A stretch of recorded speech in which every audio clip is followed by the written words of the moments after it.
So Zale Tabakman, CEO of Local Grown Salads, thank you for joining me on the Vertical Farming Podcast. Thank you. Thank you. It's exciting. Have you been on podcast interviews before? Yep, a lot actually. Okay. Generally recording 1 or 2 a week, so Okay. it's I love it. Yeah. How long have you been listening to or enjoying podcasts? 7-8 years, I think, Oh, at okay. least. I'm a walker. Every night I Okay. like to walk for, and so I'm listening for an hour. So I just listen to podcasts. Have you Love heard it. any recent ones recently that have been pretty interesting? Oh, yeah. I'm a history guy. I'm a history Okay. guy. I'm a business guy. So I'm continuously listening podcasts on business and Yeah. history and business history and stuff like that. Yeah. I was listening to Masters of Scale, which is Oh by yeah, I love Reed. that one. You love it, Reed Yeah. Hoffman, and I'm really behind, but this was an interview with Mark Andreessen, the Oh guy who yeah. created Mosaic. Yep. Mosaic. Yep. So the reason I bring this one up, because I think it's really relevant to what we're talking about. He talked. Mark Andreessen is a venture capitalist, and Reed Hoffman is Yep. venture capitalist. And for Yep. people who don't know Masters of Scale, Reed Hoffman was the guy who started LinkedIn, and he was Yep. part of PayPal, and so he's Yep. that kind of guy. And they were talking about timing, and every podcast in the Masters of Scales has a theme, and the theme was timing of businesses. And what he talked about was businesses. They invest in businesses, and one of the things that they find interesting is that the same idea shows up 5 years, fails, 10 years, fails, 5 years later, 15 years, fails, and then 20 years later, all of a sudden, it's massively successful. Yeah. So I think it speaks to our industry, Yeah, right? definitely. It speaks to our industry. I mean, Yeah, when that's I going to first resonate with a lot of folks who are listening, I'm sure. 100%. I mean, when I start, I've been at this since 2013, Yeah. and I remember when I first started getting into it, I was listening to a video. It was a YouTube video, about 3 or 4 guys who had founded indoor vertical farming companies, and they failed. And they got these 3 or 4 guys on this video podcast, and I recommend anybody in our industry should read this, watch it if they can find it. Wish I could tell you the names. But Yeah, anyways, we could guys, circle back after the show, or once if you get a hold of it, send it to me, and by the time this episode goes live, we'll put it in the show notes. terrific if I can. Anyways, and they had these 3 or 4 guys getting up, and they talked about all the things that they did wrong and all the things that went south and why their projects failed. And I was sitting there scribbling notes, like one after another after another. Okay, I got this. Like, so everything I've done is not everything, but a lot of it was built around their set of problems and the set of failures that they had, right? And Interesting. all our technology has been built. A lot of it is like, okay, that failed. And then, of course, I have my own set of things I've done wrong over, the last 7-8 years and 10 years. But it's true. And what happens is I see, lately in the last couple of months, there's been quite a few more failures, right? And a lot of them are same set of problems over and over again. So it was a list of what not to do when you were watching that video. It was a what not to do and what is going to cause your failure. Yeah. And it's pretty interesting.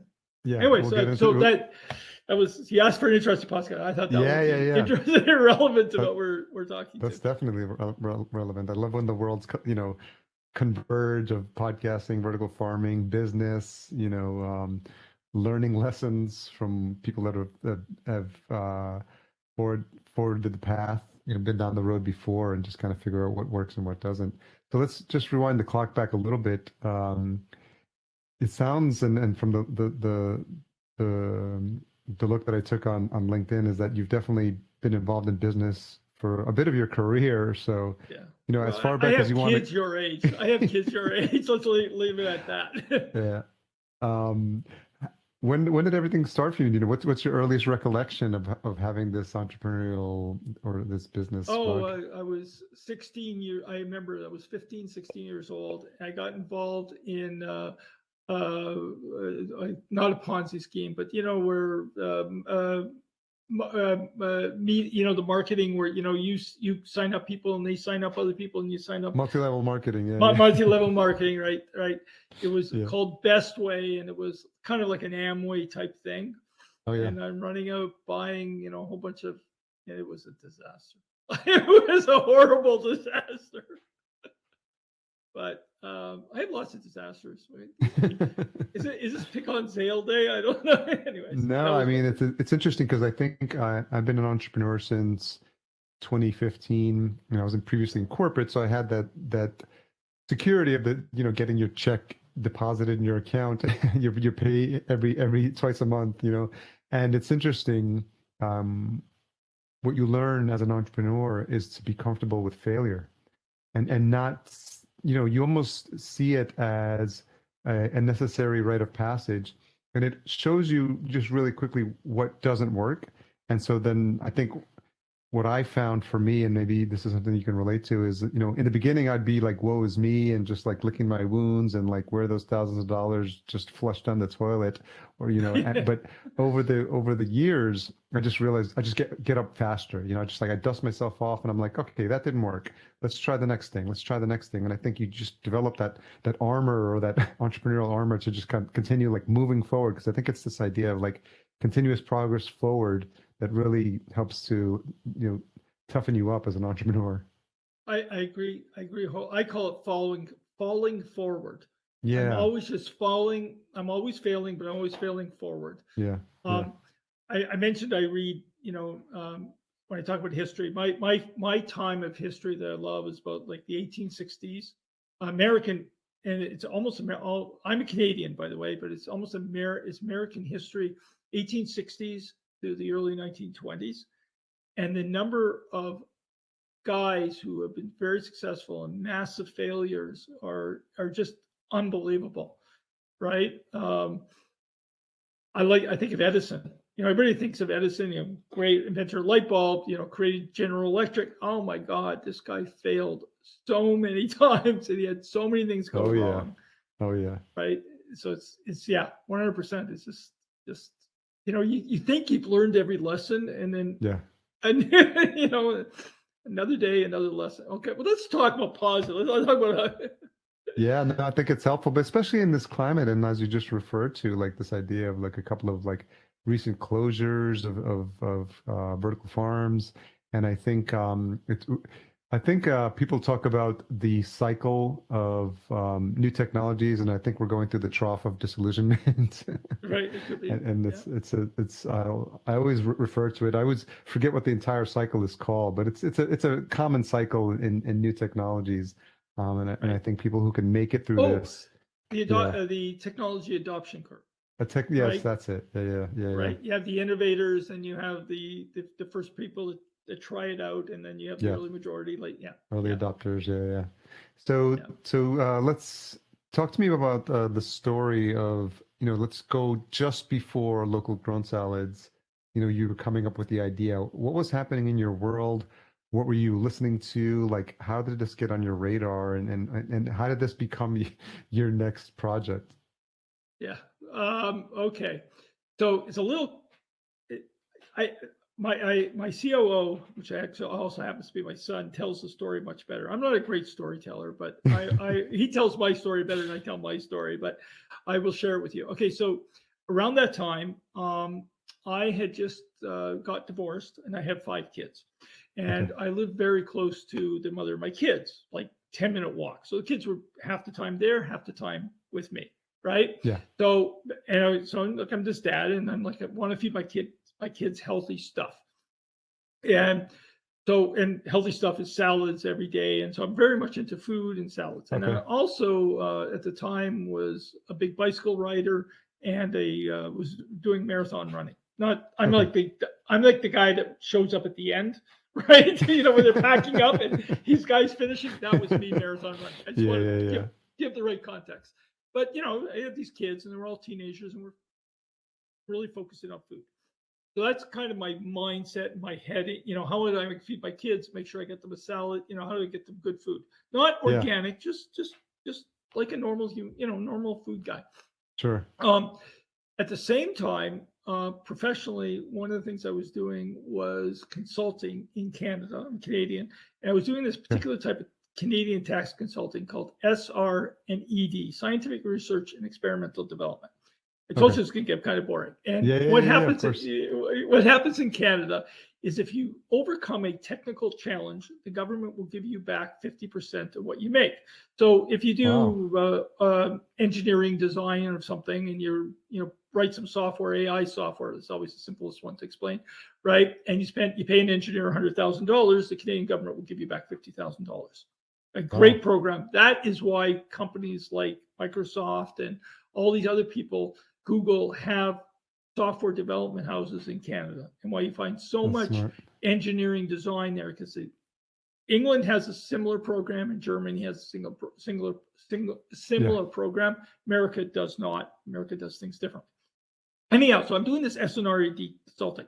One of my clients was a company that manufactures sandwiches. And every day they would manufacture 3,000 sandwiches a day. So they would service hotels, right? You walk into a hotel, you go to a fancy, a Regency hotel, or a Hyatt Regency or something like that, and you have a meal and you have 500 sandwiches there. This company would actually manufacture the sandwiches for the Hyatt Regency. It wouldn't be done in their own places. Okay. But if you think about all the things I'm talking about, right? The Hyatt Regency, we would want our bacon BLT sandwich to taste like this or have this flavor component. So they would work with the chefs there, and then they would customize to it. So now you're into a food manufacturing operation, but you're always dealing with fresh foods. This is one, and the chef I was working with was always, he'd have these formulas or recipes for their sandwiches. And it's a big operation, 3,000 sandwiches a day, right? Right. You're probably doing your 3 kids and you have to make your peanut butter and jam, right? Anyway. So there's a whole bunch of issues. I don't want to get into the shred issues, but what was happening was he couldn't get available certain vegetables that he'd do, or he couldn't get the quality. So he'd always have to have these swapping, and kind of this lettuce, I'm going to use that lettuce. Sure. And so he's talking to me all the time about all the problems of getting consistent products. At the same time, I had another client who was doing air into water, which is called, you and I in the industry call it dissolved oxygen, right? Okay. And he had a technology that put what they call nanobubbles. So it's dissolved oxygen, but at a very low level. And he had this technology for it. And he was selling these technologies to people who grow fish, right? Shrimp and fish and stuff like that. But they were also selling them to people that would put them into the greenhouses and put the waters in. And he was doing all these experiments about how much more, when you use dissolved oxygen, you put it in there, how quickly your plants will grow. I'm not a hydroponic grower. I grow my stuff in soil, but you can imagine hydroponic guys, this is like critical success factor for them. Of course, anyways, so by the way, I'm a very technically nerdy guy. Anyhow, so this guy was telling me all about how much money there was in the vegetable market. And he was servicing clients in Mexico and all sorts of other places that were growing vegetables. But he was saying, and then he started showing me all the numbers. I'm going, holy crap, right? So now back to my kids. I'm starting to say, okay, money in vegetables. Who knew, right? Who'd have thought there was so much money? I started riding my bicycles. I'm in Toronto. Toronto looks like New York City, right? There's lots of roofs. So I started going in and I started looking at the numbers and, like a bag package of salad. And I was looking at the prices. I'm saying, wait, this bag, remember, I'm buying my kids. So I have to go and buy this bag salad, or I have to buy salad. And I don't want to chop it up. So I want to buy a bag salad. So I buy the salad for my kids. And I'm saying, wait, I'm paying like, I can't remember, $2.99, $3.99 for 5 ounces. And meanwhile, the components, I can buy all the components for £5 for the same $3.99 or whatever the numbers were at the time. 10 years ago, I think, whoa, there's good money in these bag salads. There's gold in these bag salads, right? Well, especially since you had someone who had a need for that, because a lot of times the challenge, with some of the conversations I've had over the years, it's creating a great product, but then you have to figure out the marketing part afterwards. And it sounds, you went to someone who was expressing to you directly his need and the fact that there was a hole to fill here. And so I think, that's your business or your entrepreneurial, hat is on, and you're like, opportunity. Yeah, bingo. And then I say, okay, so I put the studio. I'm riding my bicycle, we're running around. I'm seeing all these roofs, and then I did a little bit of market research. Canada imports 85% of its food product, right? Because we're cold. By the way, as a side issue for your things, people in Pennsylvania don't understand that when they bring stuff in from California, they're actually importing their food too. They're just importing from one state to the other state. Anyhow, so I said, well, why don't we just grow the stuff on the roofs of buildings, right? And at the same time, I'm investigating this. I ended up going to one of the hospitals, and they were telling me how much money they get for food, and I'm just building all this in. And then I said, well, let's put it on the roof.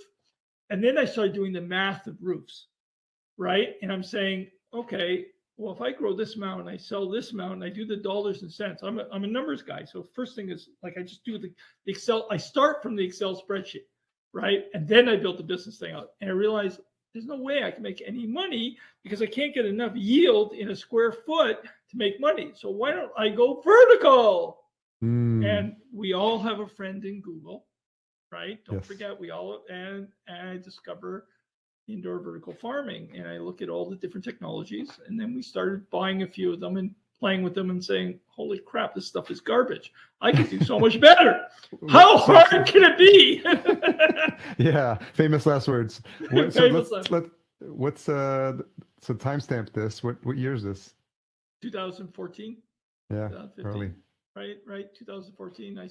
And we start figuring out that this stuff is crap, and we start experimenting, and we then develop our own technology, and go through different variations and different versions of it, eventually getting to a point where we have a patent pending in Canada and the United States on our version of indoor vertical farming.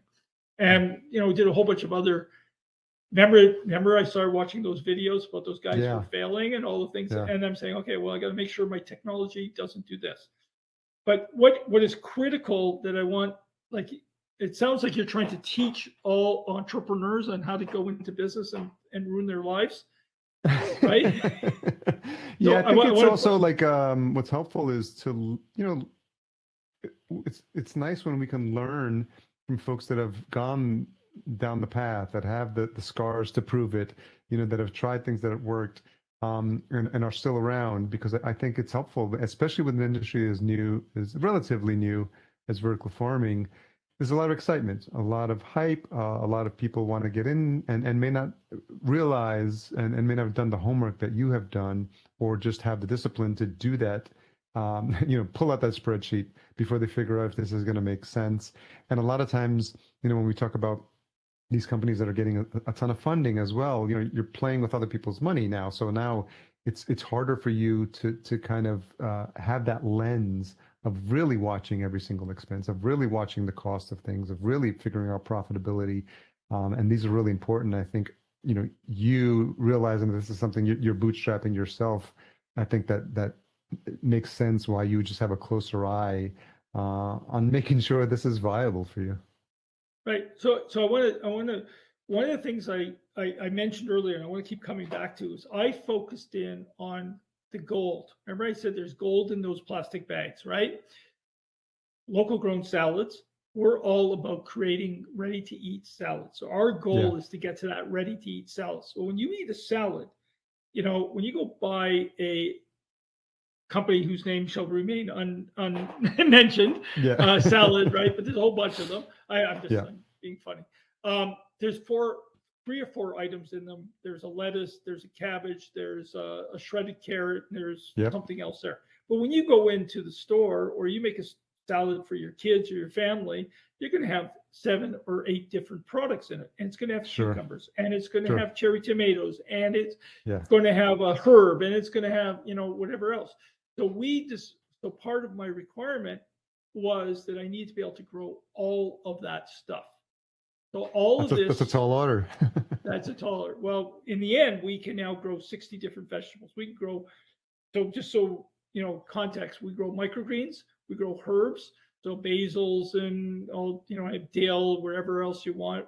We grow greens, so all the types of lettuces, right? And, all the Chinese lettuces, all the different lettuces. And then we also grow all the small vegetables. So we grow peas, beans, cucumbers, cherry tomatoes, all that stuff with our technology. But I had to do it. And the lesson that I want to share with all those budding entrepreneurs that want to ruin their lives, right, and not go get a job and not have to worry and work 9 to 5, is you need to start with the end in mind. I'm old enough to remember the 1980s and 7 habits of highly effective people, and one of the 7 habits that Covey talked about was start with the end in mind. And in my case, the end in mind was a ready-to-eat salad. And being able to sell that salad at the same price that everybody else does, that company that will go unnamed, and be able to sell it at a higher, better quality product. And so all our technology was built around and for the target of being able to do that ready-to-eat salad. So talk to me a little bit about, I'm curious what you saw in that video that was it like a red flag for you, or something that you were conscious of as you were heading down this path of what to look out for and what not to do, and what stood out for you, Zale, that you incorporated into your business now? Yeah. So the one that always struck me as these guys were the guy came along, the guy I think was in Chicago, and somebody said to him, "Here's a $25 million order," and he failed when he got the $25 million order for the production. Wow.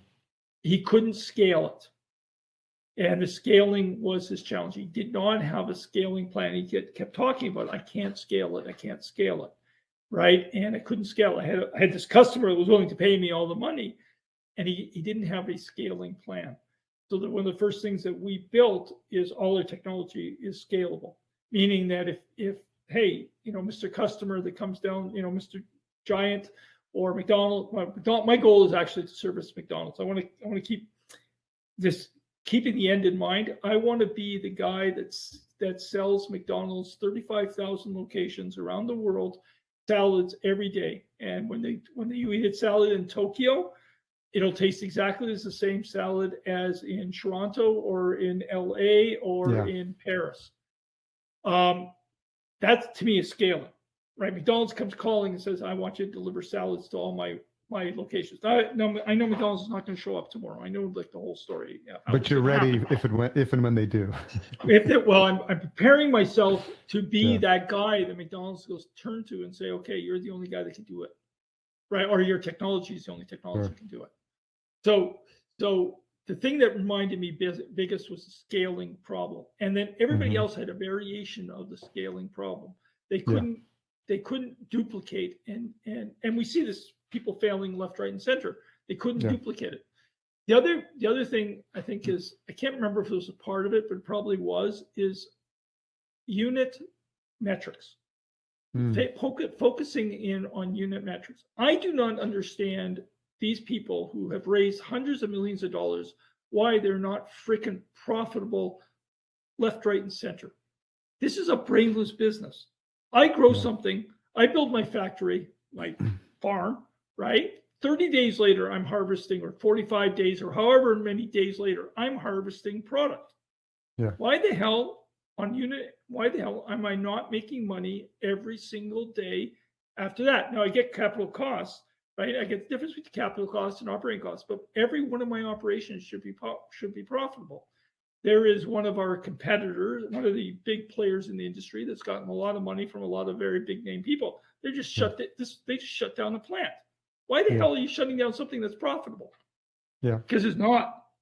Which means your unit economics are not making money. I don't care how much they're making. If they're making $10 a month, right, it's still better than unless there's, there are scenarios where if you're not making enough, you'll shut it down. But if they're making money, why aren't they just?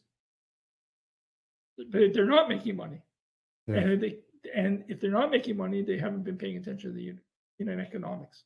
Yeah. And so for folks that are not familiar with local grown salads, can you talk a little bit about what your current offerings are, and if that's maybe shifted from when you started? Because I'd be interested to know, and like if that's what it's been from day one, because that's always helpful to know, and how you've been able to maintain that steady offering to that same market. So talk a little bit about that. Okay. We haven't pivoted in a big way. We pivoted in a couple of small ways.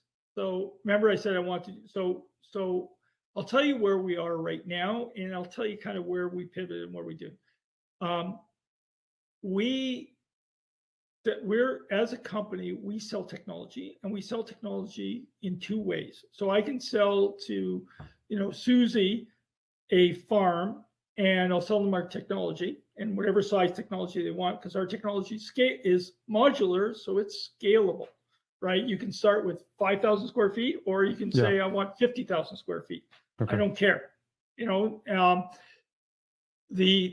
We sell them the technology. Now, Susie can then buy our technology, and they can operate it as a local grown salads licensee, which means that they're going to use our branding. They have to 100% follow every one of our procedures exactly the way we spec it.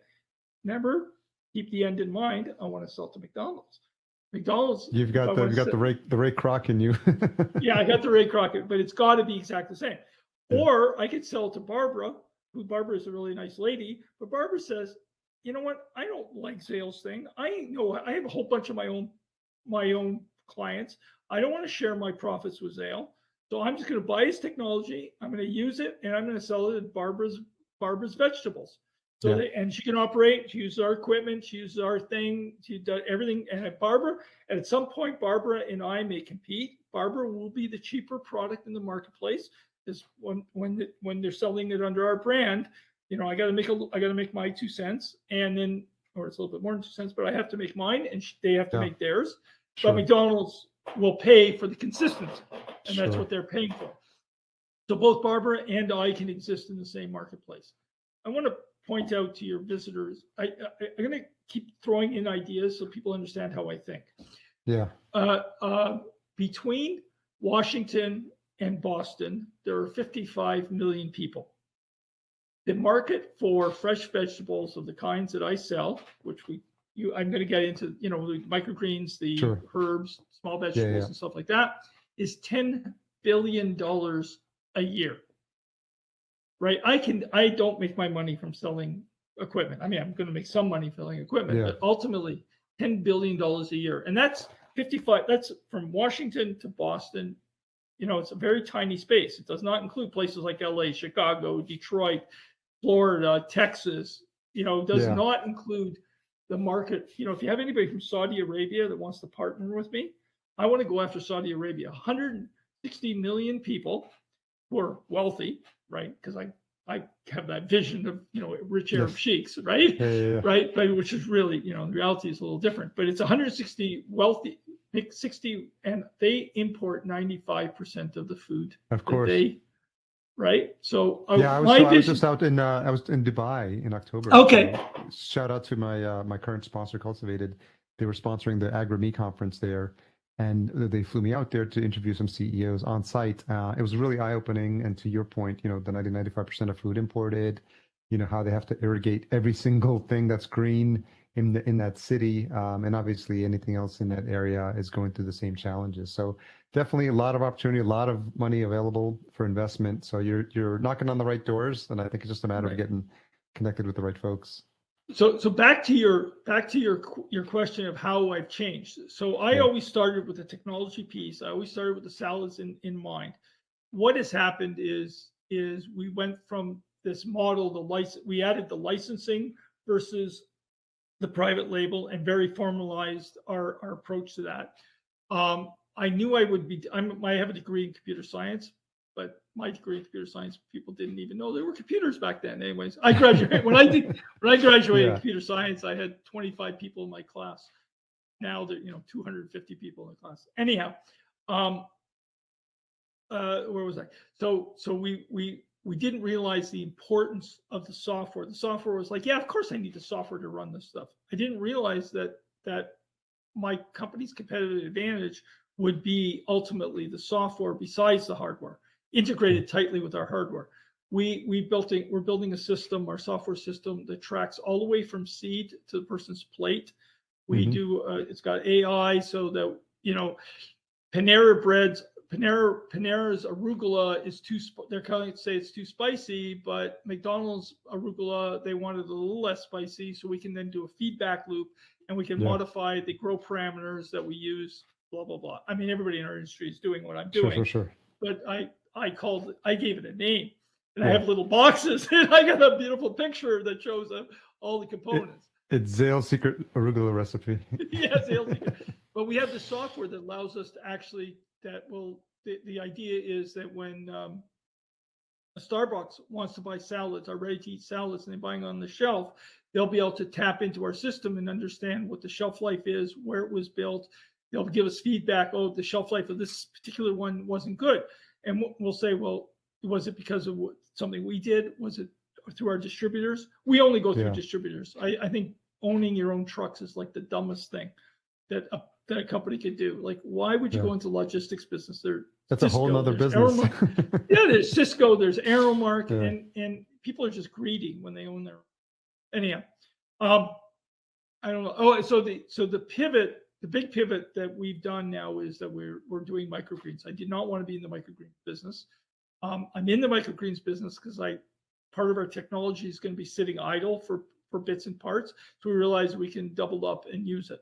But, you know, microgreens is a very cool business for your small company, but for a big company or very large volume, it's just not there. When you said you didn't want to go into microgreens, what was some of the fears that you had, and then what changed your opinion? I have equipment that allows us to grow microgreens really easily. It's part of our standard equipment that we do, and my equipment would be sitting idle. So I'm going to sell to Barbara or Susie, and they're going to pay for this equipment.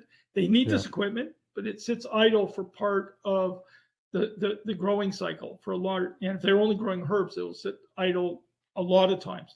So they're paying me good money for this equipment. I need to make sure that they can make money off that equipment. Sure. So I do microgreens. Microgreens isn't a big market, right? It's you know, I mean, yes, it's a very profitable piece of, well, it's a high, I don't know how profitable it is, but it's very high value product, right? For high-end restaurants and But how many, you know, we have a guy in Philadelphia that wants 10,000 pounds of basil and herbs a month. I'm not going to sell 10,000 pounds of microgreens a month, right? I'd rather sell that, right? We talked to a pickle manufacturer that wants cucumbers. They want 20,000 pounds of cucumbers a week. Wow. Right? I'd rather, yes, my margins on my cucumbers are going to be extremely low, but 20,000 pounds a week generates a lot of income, right? Pays a lot of rent, pays a lot of salaries, right? And I can grow those, and I can grow them exactly the size they want. And by the way, I'm 2 hours away from you, and I can guarantee that you're going to get exactly what you want 365 days a year, instead of, you buying them 1 month in Texas and another month in Arizona, right? You can do a contract with me, be a fixed price contract for a year, and your prices. So it's really interesting to see the success you've had, Zale. And then obviously it's I get the feeling from this conversation, it's a result of all the work you've done, all the research you've done, trying to see what works, what doesn't. And so just for some more clarification, can you talk a little bit about what the physical setup looks like? Because, we've had conversations with people that have the indoor farms you can have in your kitchen, to a container farm, to the 100,000 square foot spaces. So just to give people, a visual of what the unit looks like and where are, how it's being used, like what are the applications for it? Like, and like maybe talk a little bit about the partnerships you've created. Okay. So first of all, we're in Philadelphia, and I invite all your listeners to find me on LinkedIn, find our company. We're easy to find, local grown salads. And there aren't a lot of Zales in the indoor vertical farming market. So ZALE or ZALE if you're in Canada or in England. Yeah. Right. I recommend you come out and see our stuff. So our stuff we're tower growers. So our technology is tall, vertical, looks like a wall. Plenty, Zip Grow, right? Sure. So it looks like that. Obviously we don't, but our technology is our own technology. So when you walk in, that's what you're going to see. And that's what it looks like. Typical room grow. We have these things called grow areas.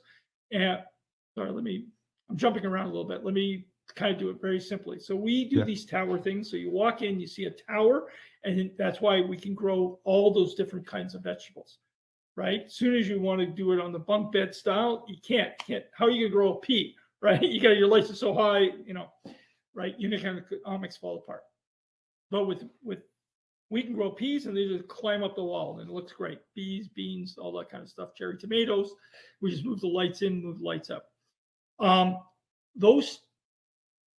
The things that we grow the seeds in a thing called the seed cartridge. So we pre-do our seed cartridges and we grow them inside the seed cartridge. The seed cartridge sits in what we call a vertical acre, about 8 feet long, about 8 feet high, and about 3 feet wide. And the towers are the seed cartridges on either side of that thing. And it sits in a thing called the vertical acre. Why is it called the vertical acre? Because the harvest over a period of a year is about an acre. So in 32 square feet, we're growing about an acre's worth of land. And then the lights and the water and the electronics and the sensors are all built into this thing. Okay. And then we put 2 of these together and they call it a grow unit. We put either 3 grow units or 12 grow units or 24 grow units into a room. And it's called a grow area. Remember back to the scaling and the modularity. Yes. You see now all of a sudden, that's the maximum size of a grow room. And then depending on how many square feet we have, we then build up multiple grow rooms. And the grow rooms are custom built. We actually manufacture the walls and the ceilings, and we deliver the whole system. And then we have sensors and software that are built. So it's if you think about your Apple phone or your right, you open up your phone, all the components are designed for the phone, right? Yes. This is one of the rules of scaling. And then all our components are all standardized components. The stainless steel that we use for our vertical acre are non-standard. We have to get them manufactured. But any guy or any lady or any person can manufacture. I try very hard to be socially appropriate, even for being an old white guy. Yeah, I'm an old white guy, but it's hard work. But I'm working real hard on it. I think it's important. You're doing good. Anyway, so we have the stainless steel. And that's the only thing that gets custom manufactured for us. Everything is off the shelf components. And then we build our own lighting systems. Remember that unit economics we talked about earlier? Yeah. Like most people, when they do out an indoor vertical farm, most of their costs are buying lighting systems from Philips we said, well, why don't we just build our own and manufacture our own so it can be exactly what we need for what we need. We're not taking something and making it. And that's kind of what it physically looks like. And then it's a sealed room. You walk in, and then we have these things called germinators, which are seed cartridges that go into before they go in. And those seed cartridges double up as a piece of equipment that's used for growing the microgreens. And that's all controlled with software and everything else. What was the biggest challenge for you, Zale, as you were putting these systems together to get everything working together efficiently? Money. Always money. Always not having enough money. Not having enough capitalization. But I'm also, remember I did that whole history thing, and one of the things I've learned is if you have too much money, it doesn't work very well for you. So there is a company who shall remain nameless that in our space, a couple of them who got tremendous amounts of funding, and they just spent the money on really cool gadgets for harvesting and everything else. And I'm thinking, and I didn't have that kind of money, so I had to figure out the cheapest, best way of doing it. The lighting is a good example, right? Originally, to go out and buy a lighting system, of any kind of, and we need a lot of light, right? People don't understand the need for light, right? And I don't want to give away every one of my secrets, but let's just say that lighting is really important. Sure. And what happens is if you go buy a lighting system, they're very expensive. But if you go buy all the components for the lighting system, all of a sudden the same amount of light, same amount of system becomes very inexpensive relative to, what people are paying $1,000 for, I can build for $50. Yeah. Right. And it's a better light. And I guess with your experience and with the team you've put together, you're able to get everything now working together efficiently. It's all working, yeah, and we're tracking all the data, Yeah. How many days for how many ounces, right? I will tell you one of my secrets that you promise not to tell anybody else. Yeah. It's between you and Just I. you and I. Okay. Just you and I here. Okay. Most people focus in on reducing the cost of electricity. Yeah. That's dumb. Really, really dumb. They really should do is do like Zale and focus in on how to increase the yield for every kilowatt of electricity you're using. They're looking at the wrong formula, looking at the spreadsheet. They're looking at the spreadsheet. They're not looking at the analysis of it. When I was in computer science, when I was in university, I took a business course and took 2 business courses. And one of them, the one I remember most was all the analysis of the analysis that you had to do of your income statement and your income statement and your balance sheet and all the ratios you did. All of those ratios, I spent hours on our ratios looking at, well, what happens if I, can shrink this by 1 day, my growth. That's yield per dollar of electricity, right? Yeah. So the analysis of how you look at the problem is totally different than looking, oh, I want to reduce my electricity bill. I don't care what my electricity bill is. What I do, and the other thing that people do is they're always looking at the wrong numbers. I'm looking at how can I increase my dollar of revenue for the same capital cost. Smart. Right? Yeah. It's a different way of viewing it. Now it seems obvious when public, of course that's what he's doing. And it's not different, but it really is. Yeah. When you say, hey, well, what happened? I'll tell you a story. Nelson Rockefeller, he was the guy who created Standard Oil. Yeah. Okay. This is the Zale mindset. Now, Rockefeller was probably one of the best businessmen that ever existed. And what happened was back in his day, right? I hate the expression back in the day, but back in his day, they used to sell oil in jars, right? They would sell oil and petroleum or kerosene that would use to light your lamps. Yeah. And he was walking through, and this is a story that people tell over and over again. So, it's not special for me. Yeah. And what happened was they would put the tops on the jars and they would twist it 4 times. And he said, why are you twisting it 4 times? Why don't you only twist it 3 times or 2 times? Yeah. And essentially what he was doing was he's shrinking the little cost of the top and the time that it took the guy to do it. That's unit costs. People, people think about the big dollars, but you got to really look at the pennies that get repeated over and over and over again. That's very smart. And then you put all this into your Excel spreadsheet. I mean, I sit in Excel all day long, right? And I'm looking at each part of it and how, I have these stainless steel units. So we put, like I said, 24 in a room, right? I don't care if I save $50 on the Excel spreadsheet, on the $50 or $100 on the stainless steel. It's not going to make a difference in my life. But if I can shrink the amount of time that the lights are on for 5 minutes every single day, which is only a couple of pennies, but I have the lights that on adds every, up. or I shrink the wire by an inch or 2, or I use, that's where all the money, and then it comes to the yield. If I can get another 1/4 ounce yield or a 5% yield on every turn of my vegetables, what's the effect going to be on my bottom line? And it becomes huge. Yeah. Right. And it's pennies. Each one of those are pennies. Yeah. But indoor vertical farming is a penny industry. You're selling stuff, at $5 a pound, and you sell something at $5 a pound. You got to send a lot of pounds to pay for an $80,000, farm manager. Yes. I applaud you doing that meticulous analysis and that hard work of like looking at those, what might seem to be pennies saved, but I think it's interesting because you have a perspective of people who, when you get a lot of funding, you feel like a sigh of relief and you feel like you have some cushion and you have some space to kind of try different things.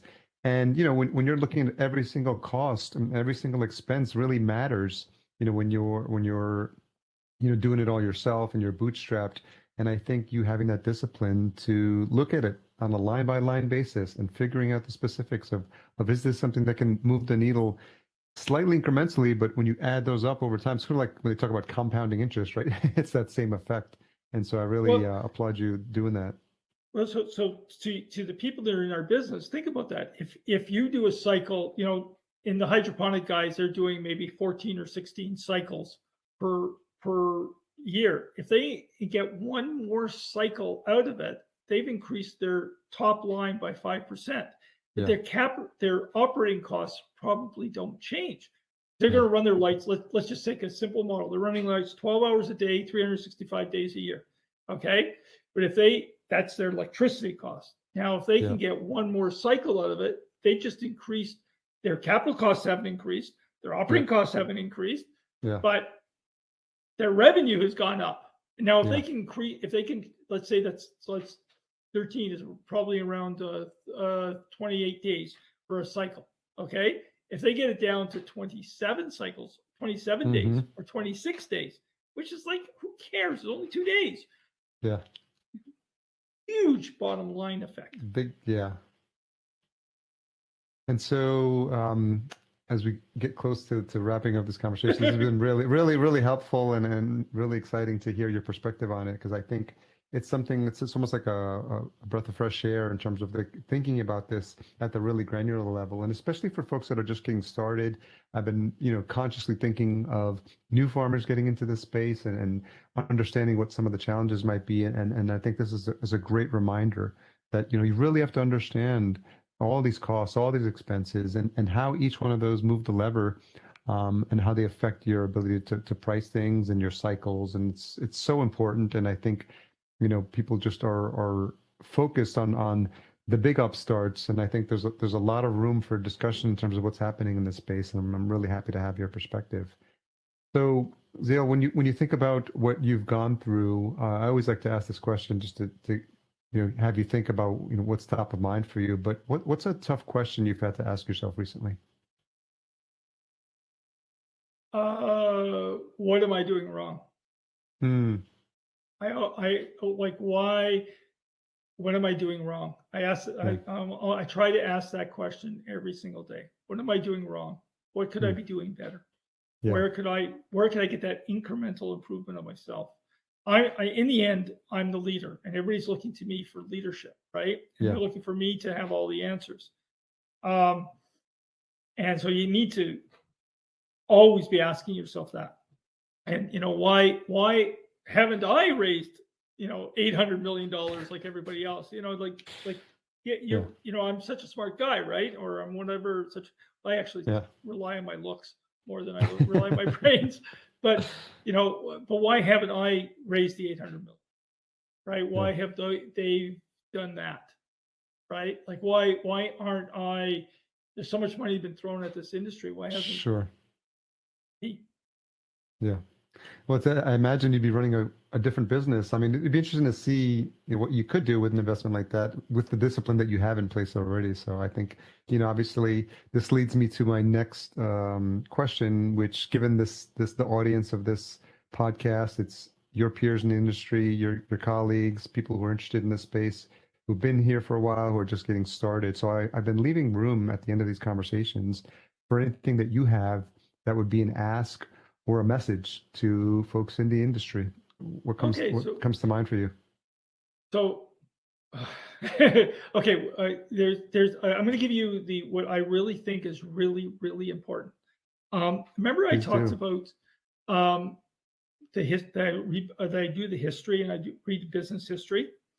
So two big stories, Nelson Rockefeller and Henry Ford, both come to mind because we were in Nelson Rockefeller in the oil industry in the 1860s, 1850s, 1860s, 1870s, and then Henry Ford in the early 1900s.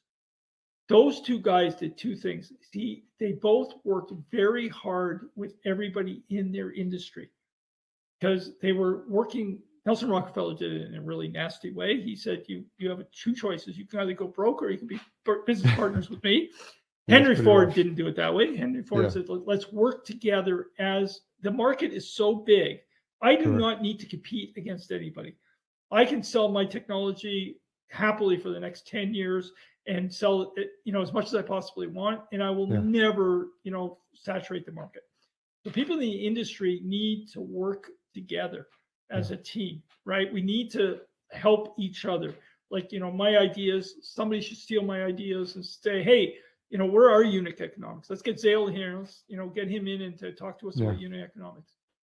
The other side of it, so that's an unselfish thing, but I think it's kind of selfish because all boats will rise, right? Yeah. The other part is we're looking for partners. We're looking for people who say, well, I want to be in, we already have one in South Carolina. It's a private label guy. His name is Raul. He said, I want to be in this industry. I don't want to reinvent the technology. I want to buy your technology. I want to work with you, but I want to own indoor vertical farming because I want to make money selling vegetables. So I'm looking for people who just want to be those kinds of guys.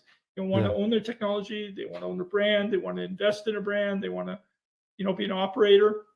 That's what we're looking for. We're not really looking for investors, so to speak. We're looking for guys who want to own an indoor vertical farm, either own and operate, or we'll operate it for them and they just want to own it, or they want to be in this business but don't want to suffer and say, oh, this looks really easy, and then spend $1 million of R&D later and realize they want the Zale spreadsheet. They want the sales, and we just give it to them and just make it. And then all they're worrying about is finding customers and selling the product and building their own community. What's been helpful for you when you think about that next leg of having quality product? You've got the economics are working for you now, and now there's the challenge of marketing and getting it out there and having people realize like what it is that you're offering, and it's something that they want.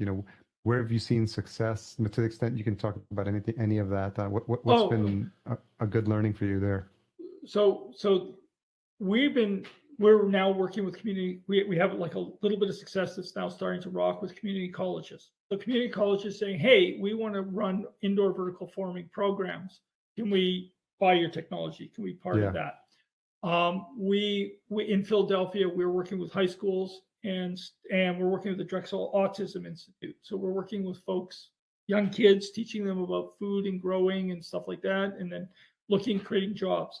I'm a big believer in, I'm an urban, I want to put our system in urban places. So we're working in opportunity zones.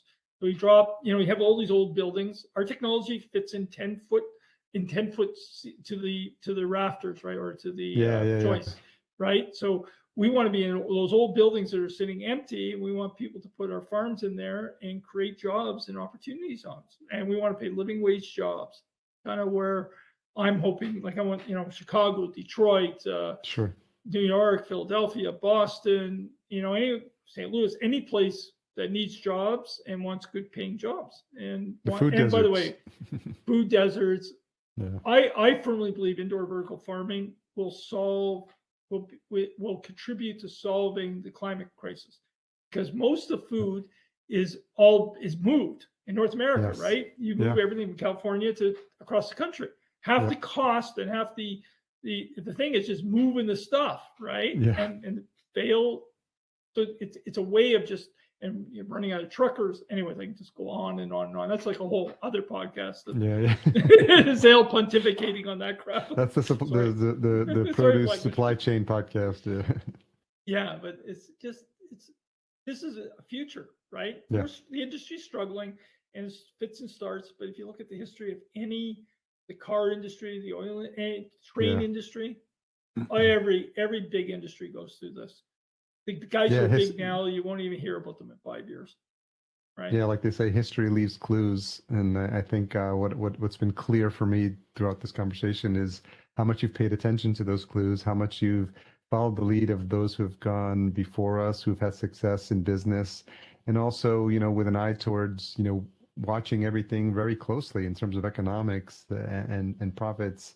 And how to scale properly and how to grow properly. And you kept referencing McDonald's, and obviously there's a standardization comes to mind when you talk about them. And so I applaud you for everything you've done so far, and you've had a lot of success. And I think it's attributable to just, having that sharp pencil and having the experience of having those, we talked about earlier, those failures that you had, and, they set you up for what to do and also what not to do. So I think everything has come together nicely for you. So I'm glad we're able to share your story. Well, thank you. Thank you. This is great. You ask great questions. It's very good. So, any parting words, if thoughts about where we're headed? We're going through some challenging times with some of the news that's come out, but what has you excited, Zale, when you think about the next 12 months? Oh, we have people lining up to talk to us. I'll tell you one thing that's kind of exciting. We're talking to some 25 different cities. I have this great sales lady, and she's reaching out and talking to city planners and cities, and they're now talking about integrating indoor vertical farms into new housing projects. Wow. Right. That's so great. it's built into the design of that. The future is incredibly rosy. So people have screwed up, and big deal. They had too much money. They wasted the money. They got themselves nice cars and whatever. But the industry's going there. It's going. There are people who are growing. There are people who are selling. There were I can't remember the name of the guy. Kimball Musk's company did a great deal with GFS. Right. Yes. That was really exciting when I saw that one. I don't think the technology is such a great technology. However, but I think what he did was absolutely amazing. Right. And Cisco will do the same thing, and Aeromark and all the big boys will start. Big girls will start doing the same kind of things. Yeah. Well, I appreciate you connecting with me. I'm glad we were able to share the story, because I just love telling the stories of founders of companies large and small who've been doing it for a while, just getting started. And I think yours is going to be really inspirational, especially for folks understanding, the building blocks of what makes a farm successful. And so I encourage folks to learn more, to visit your site. Local Grown Salads is the website. Anywhere else you wanna send folks to learn more? Oh, LinkedIn. I post Monday through Thursday. I post something all on why indoor vertical farming is just like the greatest thing since sliced bread. Yeah, we're active on LinkedIn as well. So we'll make sure to have all your websites and your LinkedIn profile. Anything you provided for us, we'll have that in the show notes as well. So if anyone's listening and want to connect with Zale and this team, they'll be able to do that. I really appreciate you taking the time to come on. I really enjoyed sharing this story. Thank you.